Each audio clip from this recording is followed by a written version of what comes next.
E aí, galera do sexto ano 1, tudo bem com vocês? Professor Ederson mais uma vez com vocês para mais uma aula.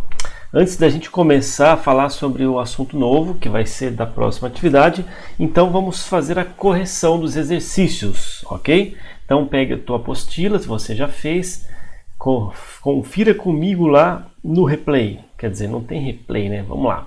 Eu vou passar para vocês as questões ali respondidas, tá ok?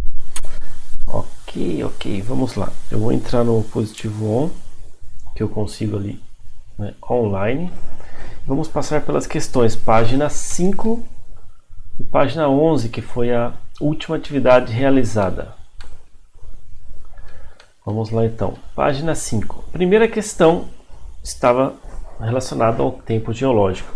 Uma pergunta simples, bem teórica, questionando o que é o tempo geológico. Certo? Então, se você estudou ali, deu uma lida, viu um pouco sobre a videoaula, nós falamos até rapidamente, o tempo geológico está relacionado com o tempo de formação, a história da Terra. Olha só. É um intervalo de tempo que compreende toda a história da Terra, desde a sua formação até o período atual. Ou seja, é o tempo que a gente se refere ao nosso planeta. Então, nós não vamos nos referir ao tempo geológico como alguns anos atrás. Geralmente a gente fala por muito mais de séculos, né? Inclusive milhões e às vezes bilhões de anos, que é a idade da Terra, né? Mais de 4 bilhões de anos na formação ali do planeta. Na segunda questão, por que a dimensão do tempo geológico é de difícil compreensão para os seres humanos? A resposta aqui eu já explico. Porque é uma grandeza tal que extrapola a nossa capacidade de compreender a passagem do tempo ao longo de uma vida humana, que raramente ultrapassa um século de existência, diante de 45 mil séculos de existência do planeta. Olha só, é muito difícil a gente mensurar, né? A gente medir. São mais de 45 mil séculos que a Terra existe. Isso de acordo com as teorias, né, dos principais cientistas. Então é complicado mesmo. Então, o que se torna difícil para a gente compreender nessa questão do tempo geológico? É que ele é muito vasto, ele é muito grande, é um tempo que não dá para a gente medir, nem contar quantos avós, tataravós eu deveria ter se eles tivessem existido, né, antes desse período aí. Então é complicado mesmo. Então essa compreensão está ligada à enormidade, né, ao tamanho que se tem de distância desse tempo geológico. Ok? Vamos lá para a página 11. A página 11, que também nós temos esses exercícios. Deixa eu aumentar a tela que é melhor. Estamos na página 9. Cadê a página 11? Espera aí, rapidinho, vamos lá. Tinha esse exercício, não sei se vocês fizeram. Vamos lá, página 11, aqui. Como o planeta Terra foi formado? Então, como o planeta Terra foi formado? De acordo com as principais teorias dos cientistas, aqueles que estudam a astronomia principalmente, vamos à descrição. Parte dos fragmentos dispersados após o Big Bang foi se reagrupando para formar os planetas, incluindo a Terra. Energia das colisões ocasionadas pela incorporação de corpos celestes, meteoritos ou pequenos planetas, convertia-se em calor e a Terra, naqueles primórdios, naquele começo, mais parecia uma bola de fogo. Essa é uma resposta bem teórica, bem explicativa. De forma mais simples, a gente pode dizer o seguinte, que logo após o Big Bang, foi uma grande explosão de energia que gerou matéria, certo? As partículas cósmicas que estavam no espaço, elas começaram a ser atraídas umas às outras, gerando colisões. E quando se gera uma colisão, existe atrito, calor, e aí começa a pegar fogo, começa a derreter os materiais sólidos. Assim a Terra foi formada dessa maneira, ok? Então a Terra ela tem uma formação principalmente baseada na fusão ou derretimento de materiais sólidos que eram as rochas, hoje que formam a crosta e também o nosso manto. Mas a gente vai ver mais sobre isso daqui a pouco. 2. Qual é a explicação para o surgimento dos oceanos? Como será que surgiram os oceanos? Então, há cerca de 4,3 bilhões de anos iniciou-se o resfriamento da superfície da Terra, que teve como consequência a transformação do vapor de água em água líquida. Esse evento formou um oceano primitivo que recobriu todo o planeta. Também nessa teoria da evolução do planeta mostra essa questão, que quando a Terra começou a ter um resfriamento, alguns gases foram se formando e esses gases foram se reagrupando e permitindo que formasse a água. E a água, depois do estado vapor, você sabe, quando tem um resfriamento, ela vai ir para o estado líquido, ok? E aí, assim, do estado líquido, ela vai criar reservatórios.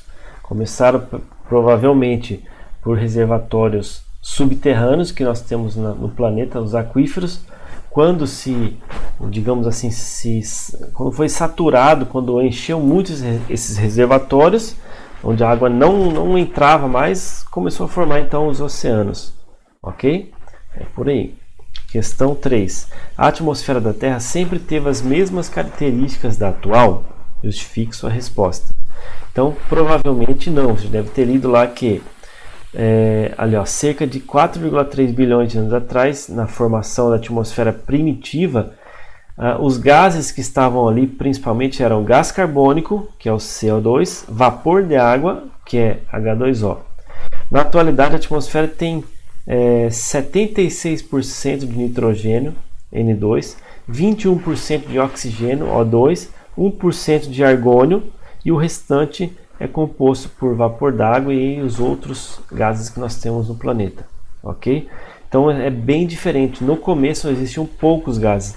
Depois todas as reações químicas, as interações gasosas fizeram surgir com certeza outras formas de gases que nós temos hoje em nosso planeta.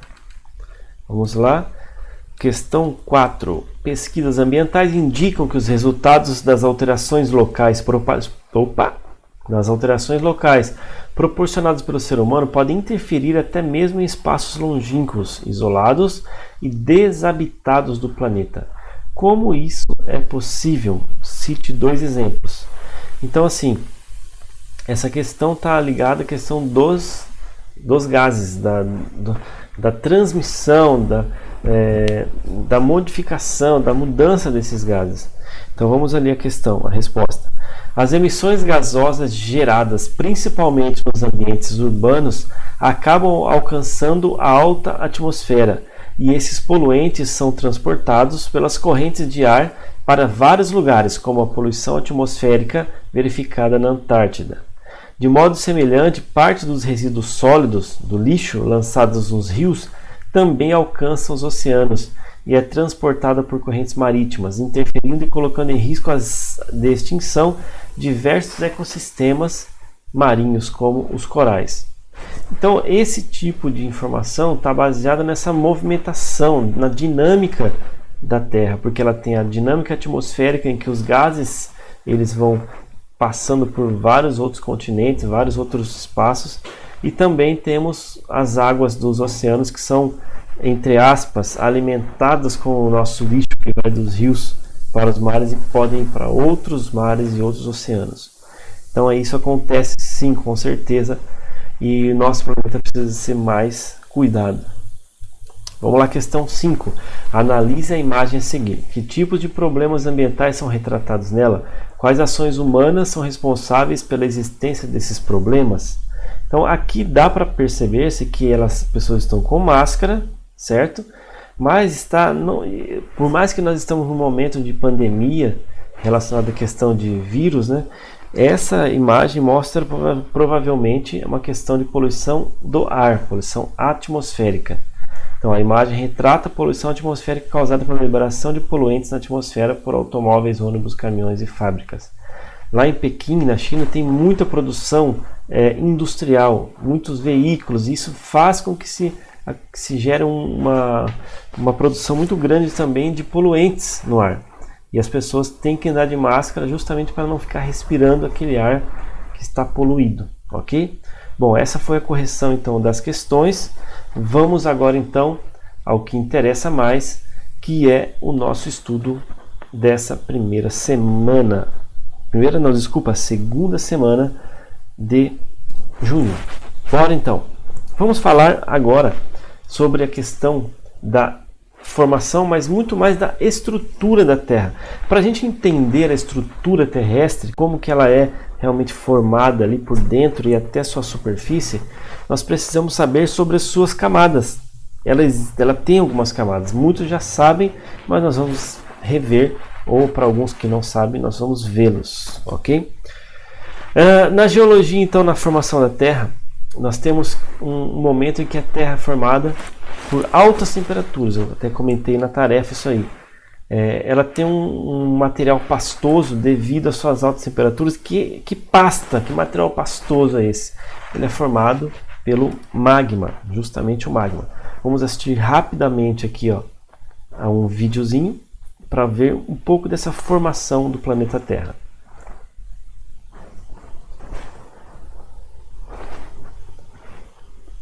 Olha só, então você vai vendo que a Terra eles estão se referindo agora nessa imagem à formação do Big Bang, em que a energia vai se acumulando de uma tal forma que chega um momento que dá um grande bang, né? O Big Bang, uma grande explosão para formar ali então as partículas cósmicas que tem no espaço.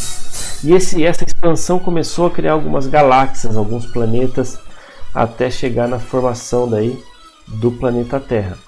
Você percebe que muitas galáxias ficaram, né, vizinhas ali.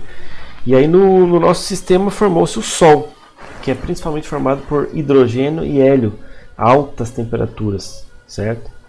O planeta Terra, chamado de Terra primitiva, também foi formado por partículas que se derreteram, né? Partículas sólidas que são formadas por minerais. Houve esse resfriamento e nesse resfriamento começa a surgir a estrutura da Terra, uma definição de estrutura que a gente vai ver logo à frente.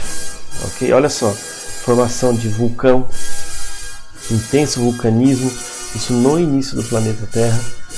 Você vê que existe um derramamento muito grande de lava por algumas áreas do planeta, justamente porque a Terra não é uma coisa parada assim. Ela tem toda uma dinâmica, tanto interna quanto externa, que é no caso da atmosfera.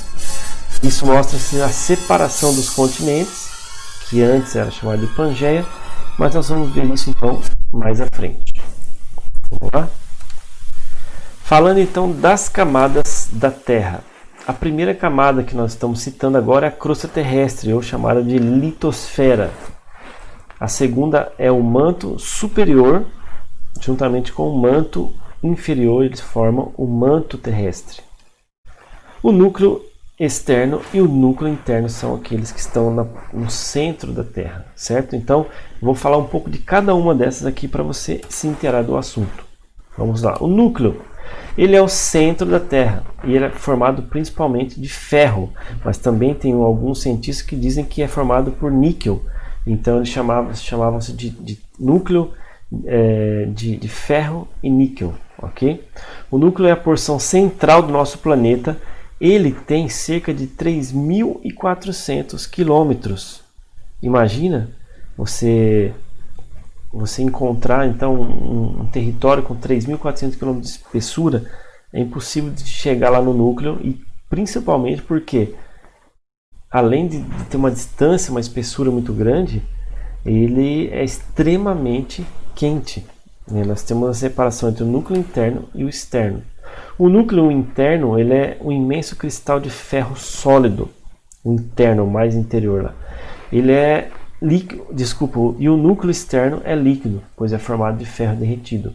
Aqui, gente, nessa questão aqui de formação do núcleo, existe uma questão muito importante, que o nosso núcleo ele tem uma força gravitacional exercendo sobre todo o planeta.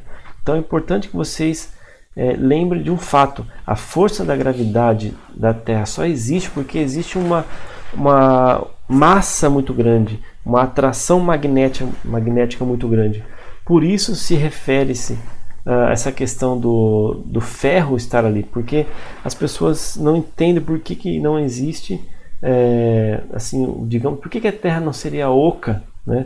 Justamente porque existe ali no seu interior uma força magnética formada pelo núcleo, que é de um material metálico.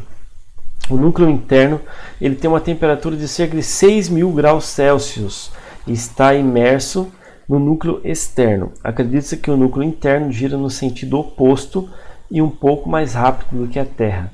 Pensa-se sim que existe um giro interno desse núcleo. Olha que interessante. Talvez você nunca ouviu falar disso, mas o núcleo interno ele pode estar realmente girando ao sentido contrário do movimento de rotação da Terra.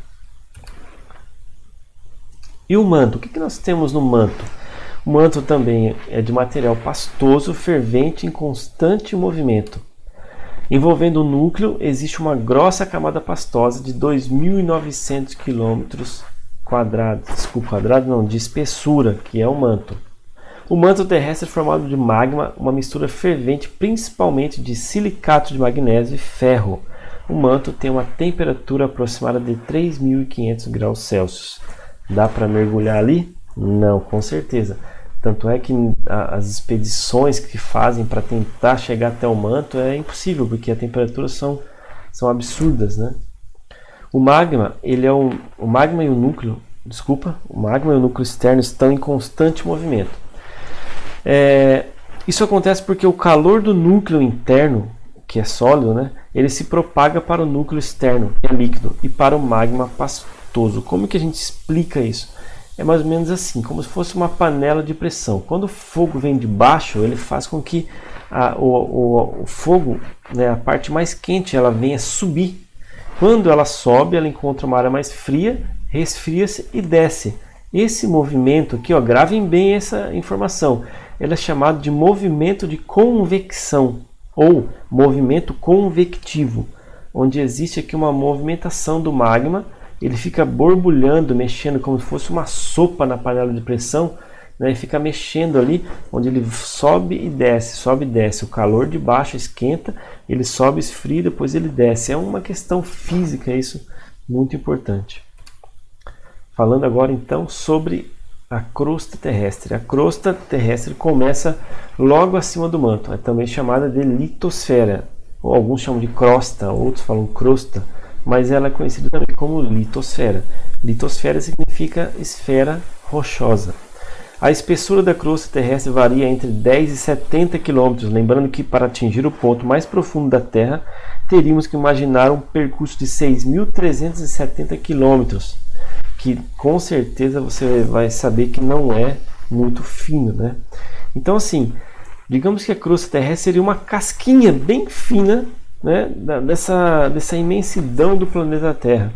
É como se você comparasse assim, se a Terra fosse um ovo, né, um ovo de galinha, a crosta terrestre seria justamente a casca, que é bem fina em comparação com o restante da estrutura interna da Terra.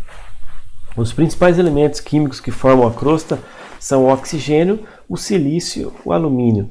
Em menores proporções, a crosta também contém ferro, cálcio, potássio, magnésio, fósforo, enxofre, entre outros. Se você for perceber, a maioria dos componentes químicos, minerais que a gente encontra estão na crosta terrestre. É de lá que vem muita riqueza e que vem muita produção industrial das matérias-primas. Na crosta terrestre existem algumas camadas, que são da rocha matriz, o subsolo e o solo. Aqui a gente percebe que a parte de baixo nós temos a parte da rocha matriz, ou também conhecida como a rocha mãe, certo? Na parte mais do meio está o subsolo, que tem uma camada mais pobre de substâncias nutritivas. E a parte de cima é o solo que foi decomposto dessa rocha. Então é essa rocha matriz que origina esse solo. Isso é muito importante você aprender. Da onde que vem o solo? Da onde que vem a nossa terra ali que a gente pega e planta? Justamente da decomposição, né? É da desestruturação e decomposição da rocha. Então, dependendo do tipo de rocha, nós teremos um tipo de solo também diferenciado. Continuando, vamos falar um pouco sobre as placas tectônicas. Vocês já ouviram com certeza algo sobre as placas tectônicas. Então eu vou deixar esse slide, voltando, deixar esse slide para eu vou falar um pouco, depois você lê ele com mais atenção. Mas as placas tectônicas, elas estão ligadas a todo esse processo de formação da crosta terrestre. Um dia existiu a Pangeia, que era apenas um continente. Depois dessa Pangeia, ela teve uma separação. E nessa separação é que foram surgindo os continentes. Simples assim. A deriva continental, que é uma teoria do Alfred Wegener, foi explicando que os continentes que hoje existem e são separados por oceanos, eles na verdade eram uma coisa só, chamada de Pangeia.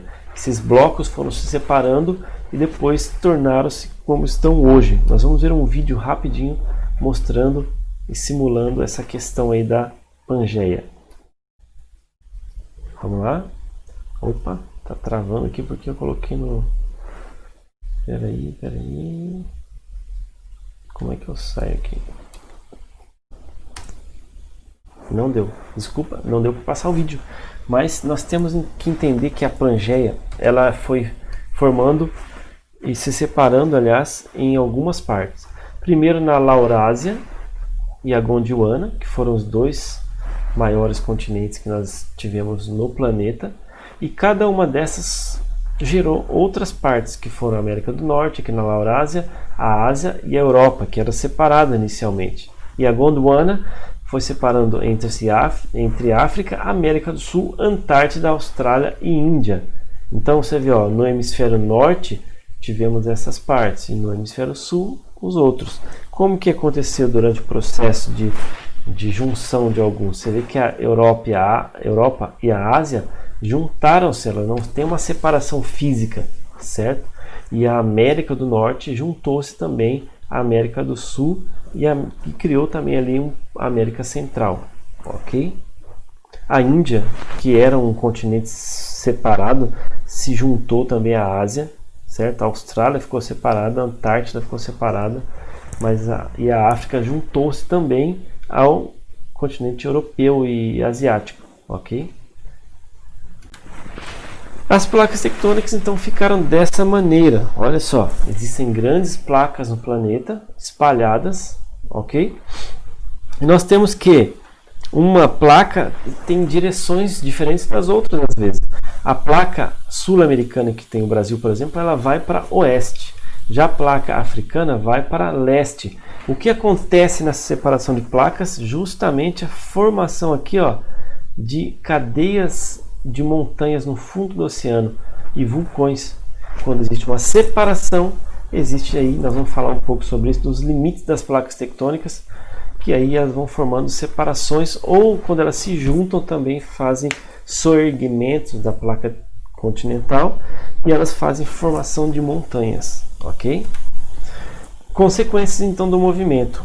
Existem formação de tsunamis quando as placas podem se chocar, que o mar vai sendo carregado pela força que teve ali debaixo do oceano, as erupções vulcânicas, os terremotos, certo? Desculpa, são característicos de movimentações das placas tectônicas, ok? Então agora nós vamos ver a parte que vocês têm na apostila, que é muito boa também. A apostila está bem legal, mostrando ali umas questões dos continentes, aqui, ó, das placas tectônicas. Vamos falar sobre isso aqui, ó. Você vai encontrar no livro e é muito fácil, ó. Existem os limites divergentes das placas tectônicas. Limites divergentes são esses que se separam, ó. Não tem dificuldade nenhuma. São as placas que se separam. É o limite divergente. Se separam uma contrária à outra. O movimento uma em direção à outra chama-se movimento convergente. Uma placa se choca com a outra. Tá vendo que vai criando aqui, ó, um enrugamento, vai criando uma elevação de uma das partes? É justamente assim que surgem as montanhas, dobramentos modernos. E tem os limites transformantes, certo? Que geralmente são de movimentos lateralizados, assim, ó. Você vê que uma vai arrastando sobre a outra, não é uma saindo em direção à outra ou nem uma contra a outra. Elas têm um movimento meio que lateral, sabe? E aí esse movimento gera falhas, como tem, por exemplo, a falha de San Andreas, lá nos Estados Unidos, na Califórnia. Bem conhecida de um filme que tem sobre o terremoto, né? Bom, a aula é isso, pessoal. Nós temos aqui também algumas partes do livro que vão falar um pouco sobre as rochas, ok?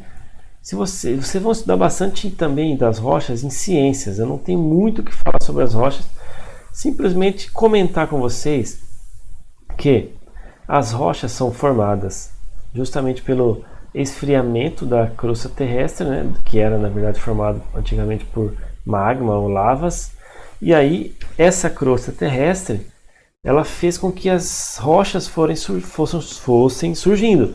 Exemplo, as rochas magmáticas, né, que é um exemplo de rocha, surgiram por causa do esfriamento do magma, né, a lava ou o magma que ficou aqui interno mesmo. Então formaram-se rochas magmáticas. As rochas metamórficas, metamorfose é mudança, são rochas que foram alteradas pelo calor e pressão.